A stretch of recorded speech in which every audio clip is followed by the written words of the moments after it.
INDIA India alliance seat के लिए लड़े तो वहीं मोदी योगी जीत पर अड़े। बीजेपी का 24 का गेम प्लान, क्या अकेले रह जाएंगे अखिलेश? हम वाराणसी में हैं और यहाँ पर लोगों से पूछते हैं कि आखिर जिस तरीके से मध्य प्रदेश में सीटों के लिए इंडिया अलायंस आपस में ही लड़ते हुए दिखाई दे रहे हैं, तो ऐसे में क्या इसका फ़ायदा एनडीए को मिलेगा? हमारे साथ बनारस के लोग हैं, जनता है जो वोट देती है, इनसे बात करते हैं। देखिए, इंडिया अलायंस इस समय है, दूसरी तरफ एनडीए है। मध्य प्रदेश में इंडिया अलायंस में ही मतभेद दिखाई दे रहा है सीटों को लेकर के। तो क्या लगता है कि आने वाला 24 का जो चुनाव होगा वो किस तरीके से होगा? अब जनता जिसे चुने, जनता की वो है, पसंद है। लोग जनता जिसको चाहेगी वही होगा। ऐसे में आपको क्या लगता है, आप खुद वोट देते हैं, इंडिया अलायंस का जो अभी प्रारूप है वो 24 तक कितना कारगर साबित होगा या एनडीए में इसकी बाजी मारी जाएगी? इस पे हमारा कोई सटीक विश्लेषण नहीं है, वैसे कुछ भी हो सकता है। भाई साहब, क्या लगता है कि इंडिया जो अलायंस है वो जिस तरीके से मध्य प्रदेश में देखने को मिल रहा है, कांग्रेस और सपा आपस में ही लड़ रही है, तो ऐसे में क्या उसका फ़ायदा आने वाले 24 में एनडीए को मिलेगा और इंडिया अलायंस की तरफ जाएगा? क्या दिखाई देता है? दो लोगों के बीच में तीसरे का फ़ायदा होता है, इतना ही कहना चाहूँगा। इतने में आप समझ जाइए। क्या लगता है, आप बताइए, आप लोग वोटर हैं, इंडिया अलायंस एक तरफ है, एक तरफ एनडीए है, आने वाला 2024 में लोकसभा का चुनाव है, तो क्या दिखाई दे रहा है? आप नहीं तो सही जो भाई साहब बोले हैं कि जब दो लोग लड़ते हैं तीसरे का फायदा होता है। मेरा कहना है सरकार ऐसी बननी चाहिए जो जनता के हितों को देख रेख करे और ज़्यादा भ्रष्टाचार न करे, जिससे जनता खुश रहे। क्या लगता है भाई साहब आपको, जिस तरीके से इस समय अलायंस बना हुआ है, आने वाला कुछ समय में लोकसभा का चुनाव है? देखिए, अलायंस कोई बनता है और एक पार्टी का वोटर दूसरे पार्टी को ही वोट देगा, इसकी कोई गारंटी नहीं होती है। और दोनों में यदि सैद्धांतिक मतभेद होगा तो दोनों वोटर एक दूसरे को ट्रांसफ़र नहीं होते। यदि वोटर ट्रांसफ़र होंगे तो फ़ायदा होगा, लेकिन जब आपस में खींचतान होती है तो जो दूसरी पार्टी होती है उसको तो फ़ायदा होगा ही, चाहे जो भी हो। मतलब आप कह रहे हैं कि जब अलायंस ही एक नहीं रहेंगे तो उसका फ़ायदा जाहिर सी बात दूसरे को होगी, ये निश्चित है। जब हम अलायंस, हमारा वैचारिक मतभेद हमारे बीच में ही रहेगा तो फिर वोटर कैसे हमको वोट देंगे?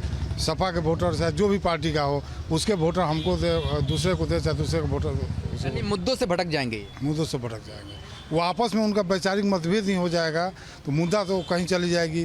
फिर जो दूसरी पार्टी जो उनका अपोजिशन है वो उसका ज़्यादा फ़ायदा उठा लेगी। देखिए, बड़ी बात कह रही है क्योंकि जनता मुद्दों पर लड़ती है, मुद्दों पर वोट करना चाहती है। ऐसे में अलायंस का आपस में मतभेद कहीं ना कहीं ये मुद्दों से भटकाएगा।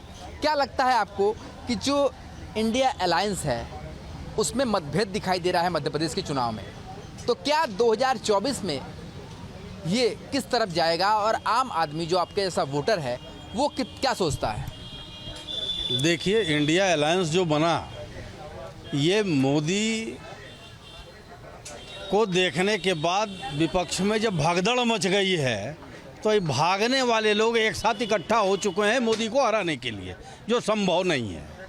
और आने वाले समय में जनता को भी दिखाई पड़ेगा और जो सरकार बनेगी, निश्चित तौर पे ये जनता सरकार बनाती है और मोदी आज के तारीख में मजबूत दावेदार हैं और उनकी सरकार बनेगी, निश्चित तौर पे बननी है। क्या लगता है भाई साहब आपको कि इंडिया अलायंस और आने वाला 24 का चुनाव क्या दिखाई दे रहा है? अभी क्या सिनेरियो आपका दिखाई देता है क्योंकि आप लोग वोटर हैं? देखिए, इंडिया अलायंस या एनडीए से बहुत कुछ लेना देना नहीं है। जो जनता की मूलभूत आवश्यकताओं पे बात करेगा उसे आना चाहिए और हम उसी को चुनने का प्रयास करेंगे कि जनता की मूलभूत आवश्यकताएं पूरी हो सकें। ये सवाल इसलिए उठ जाता है क्योंकि अभी मध्य प्रदेश के चुनाव में इंडिया अलायंस के दोनों पार्टियां हैं, सीट को लेकर मतभेद दिखाई दी है, तो क्या इसका असर 2024 में पड़ेगा? देखिए, राजनीति है, उनके में अभी दिखाई पड़ रहा है कि ठीक है कुछ मतभेद है और ऐसा भी है कि धुर विरोधी पार्टियां एक दूसरे से हाथ मिलाती हैं। राजनीति में कुछ कहा नहीं जा सकता है, लेकिन हम वोट उसे करेंगे जो जनता की मूलभूत आवश्यकताओं पे पूरा ध्यान देगा। जाहिर सी बात है, मुद्दों और विकास पे ही मतदान होना चाहिए और जो जनता है वो इसी बात को कह रही है कि जो अलायंस का मतभेद है वो अपनी जगह एक अलग स्थान रखता है, पर हम मुद्दों और विकास पर ही बात करना चाहेंगे। एक भाई साहब हमारे साथ, इनसे बात कर लेते हैं। भाई साहब ज़रा बताइए कि इंडिया अलायंस अभी मध्य प्रदेश में एक तरीके से कहे तो टकराव पर है। आने वाला 2024 का चुनाव है, क्या लगता है इसमें कि किस तरीके से ये चुनाव होने वाला है? इंडियन अलायंस को फ़ायदा होगा इससे, निश्चित रूप से, उसमें कोई दो राय नहीं, क्योंकि ये राज्य के लेवल पर लड़ा जा रहा है ना।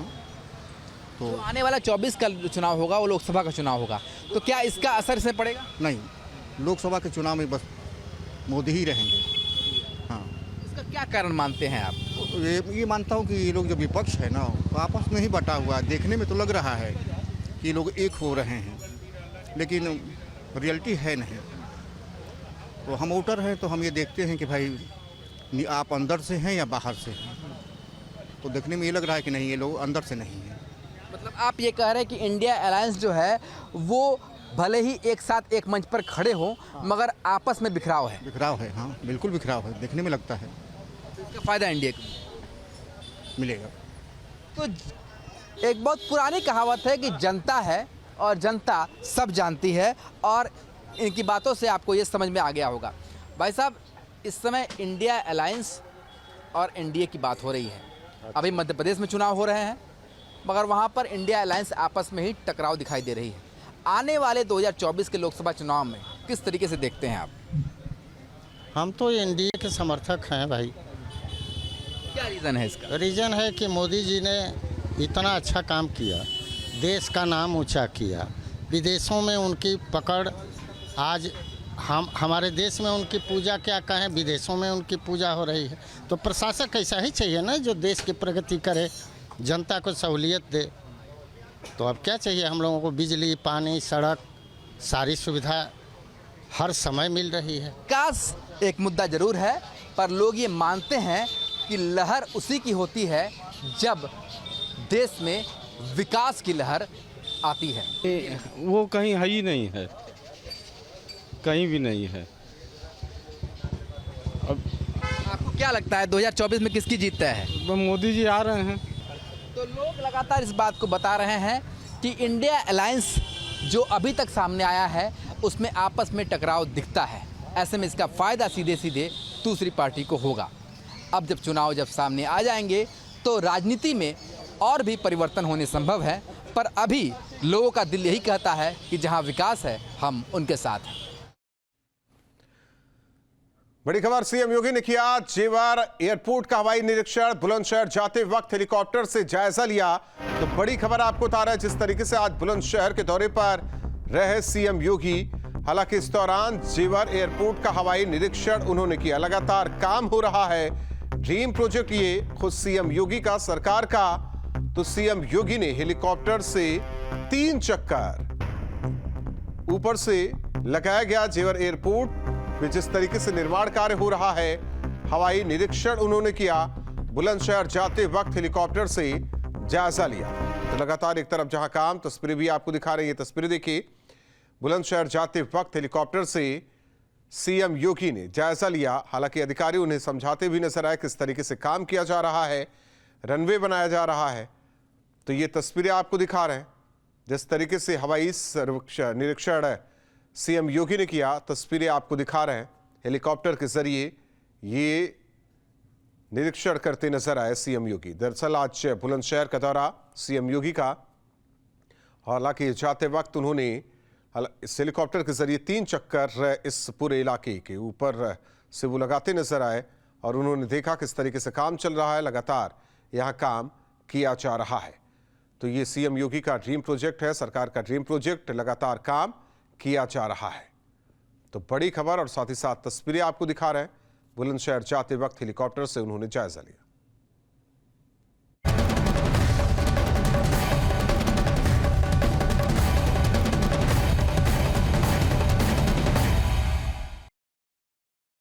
लोकसभा चुनाव 2024 जैसे जैसे नज़दीक आता जा रहा है, वैसे वैसे तमाम सियासी पार्टियां अपने वोटरों को लुभाने का काम कर रही हैं। हम जनता का मूड जानने की कोशिश करेंगे कि आखिरकार जनता के मूड में 2024 को लेकर के किस तरह से मन बना हुआ है। फिलहाल हम मुरादाबाद के अंबेडकर पार्क में हैं और ये मुरादाबाद का वो अंबेडकर पार्क है, जहां पर तमाम लोग इकट्ठा हैं और उनसे एक राय जानने की कोशिश करेंगे कि 2024 के अंदर में वो किसको वोट देने जा रहे हैं और इंडिया गठबंधन की सीटों के लिए जो लड़ाई है उसको लेकर के क्या सोचते हैं। इंडिया गठबंधन की जो लड़ाई है लगातार सीटों को लेकर के, क्या माना जाए, मुसलमान इस बार किसको वोट देने जा रहे हैं? देखिए, जहाँ तक मुसलमान का ताल्लुक़ है, केंद्र सरकार ने एक बहुत बड़ा काम किया कट्टरपंथियों के खिलाफ जंग लड़ने का और सूफीज़म को आगे बढ़ाने का। उन्होंने सूफीवाद को आगे बढ़ाया। आज अध्यात्म से जुड़े हुए लोग जो हैं, सूफियों से जुड़े हुए जो लोग हैं, वो उनका रुझान आज तक किसी पार्टी ने काम ही नहीं किया कि अपनी पॉलिटिकल पार्टी के अंदर अल्पसंख्यक प्रकोष्ठ तो बनाया, लेकिन सूफी प्रकोष्ठ नहीं बनाया।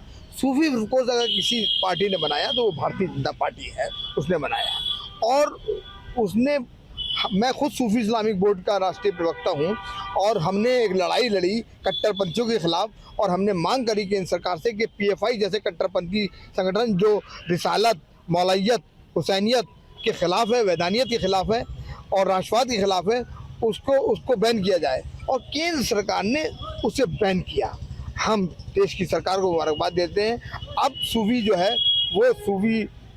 है वो भी भारतीय जनता पार्टी से जुड़ रहा है और आने वाले चुनाव के अंदर एक बड़ी तादाद मुसलमानों की जो है, जो सूफीज़म से लगाव रखती है, वो जो है यकीनन जो है भारतीय जनता पार्टी को वोट करेगी। अब बढ़ेंगी, कहाँ दे जाएंगी? सीटें तब बढ़ती हैं जब इलेक्शन का रिजल्ट आता है।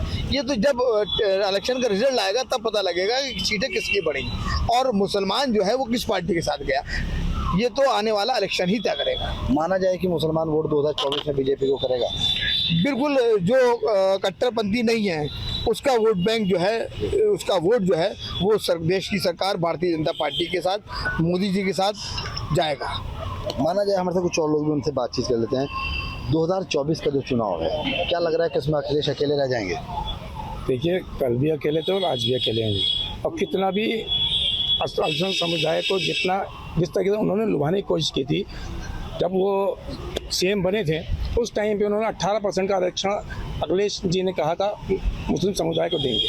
उन्होंने 1% का आरक्षण नहीं दिया, सिर्फ रिक्शाएँ थमा दी और लैपटॉप संभाल दिए। आज मोदी जी ने जो कार्य किया है, आयुष्मान योजना का दिया है 5 लाख रुपए का, जो गरीब व्यक्ति, जो सगा भाई 5,000 रुपये नहीं देगा, वो 5 लाख का जीवन बीमा दे दिया। और आज हमारी बहनें खुल के जी रही हैं और आ रही हैं लाइन पे, कभी भी कहीं भी जाती हैं तो कोई किसी प्रकार की उन्हें दिक्कत नहीं हुआ करती है।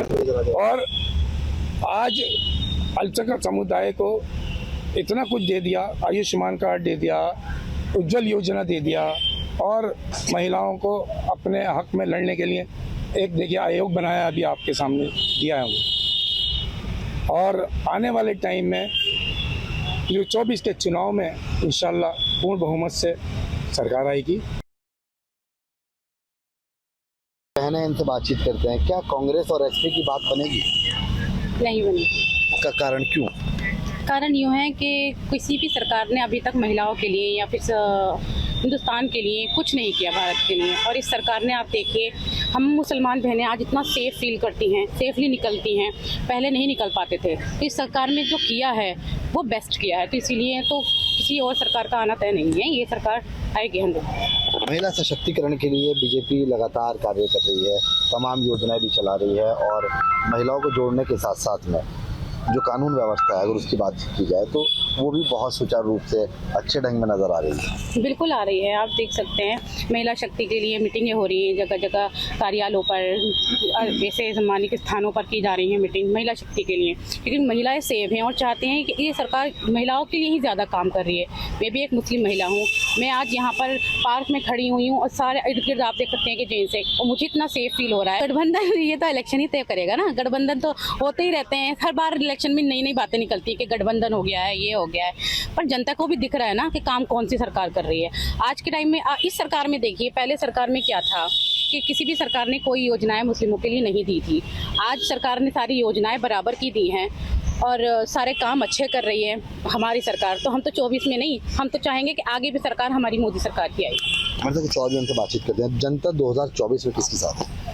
मैं अपने मोदी जी के साथ हूँ और मोदी जी ने इस मुस्लिम कौम के लिए बहुत अच्छा काम करा है और कर रहे हैं। और आज हम जो इस समाज में जी रहे हैं, बहुत शांति जी रहे हैं, महिलाएं हैं पूरी शांति बाहर निकल रही है, रात को बिल्कुल अनलिमिटेड निकल रही हैं, सेफ्टी है। और मैं तो यही चाहूँगी कि मोदी जी का साथ है तो सबका साथ है बिल्कुल। कांग्रेस और सपा की क्या बात बनेगी लगता है?